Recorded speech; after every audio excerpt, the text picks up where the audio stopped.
What's going on, everybody? Welcome back to the episode of Rettinger's Rants, the show where I pick a topic from the tech world, sometimes a little bit outside, and I get all red in the face and veins popping out of my neck mad. This week, I want to talk about the Xbox One and how it kind of freaks me out. This is Rettinger's Rants. Let's get ranty.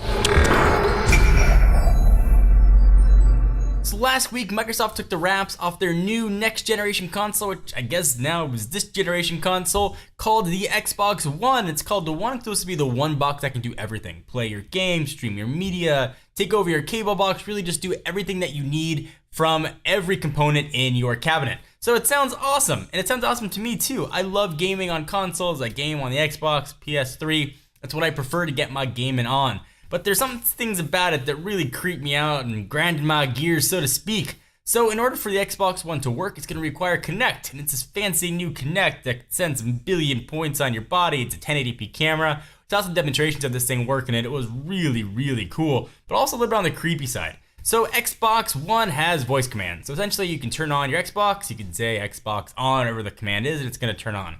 So what that means is the Xbox One and the Kinect is always listening to you, which I'd probably be okay with. But then they said, hey, now it's connected to 300,000 servers, which they claimed was the computing power of the world in 1997. So you take a console that's always listening, you combine it with 300,000 servers, and there's a little bit of potential for some privacy concerns. Now, I'm not a crazy privacy guy. I don't running around with a tinfoil hat on my head, screaming that the CIA put a chip in my brain. Usually I just don't worry. And the honest answer is I don't have anything to hide, so I never really cared.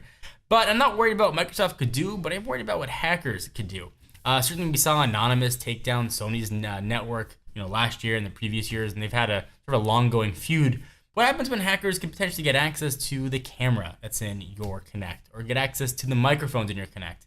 I brought up this question on Twitter, and everybody responded with, turn it around or put something over it. But it's not going to cover the microphones that people can still hear, and that just really strikes me as creepy.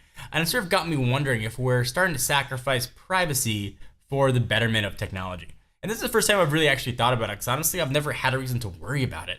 I never cared if someone was listening to my cell phone, which I guess is kind of the same thing. But for some reason, the Xbox One and that Kinect just really rubbed me the wrong way a little when it came to what it could do and the capabilities. Now, certainly all the gaming stuff it could do was great. The fact there's a console that can always listen to everything I'm saying, could potentially be accessed by Microsoft or a third party if there was a subpoena to get access to it, could be just very, very, very disconcerting to me.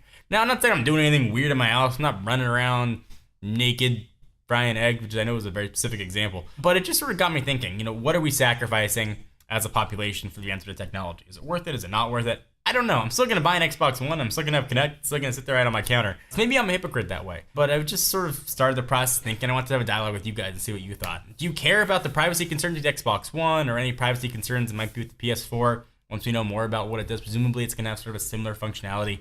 But I really just want to hear your guys' thoughts on it. Please leave your comments down below. Thank you guys for watching the episode of Rettinger's Rants. It's a bit of a melancholy rant, so to speak. I got kind of cerebral about it. I'd love to hear your thoughts. Again, leave them down below. Check us out at technobuffalo.com. Please give this video a thumbs up. We most definitely appreciate it. I'm John Rettinger, and I'll see you next video.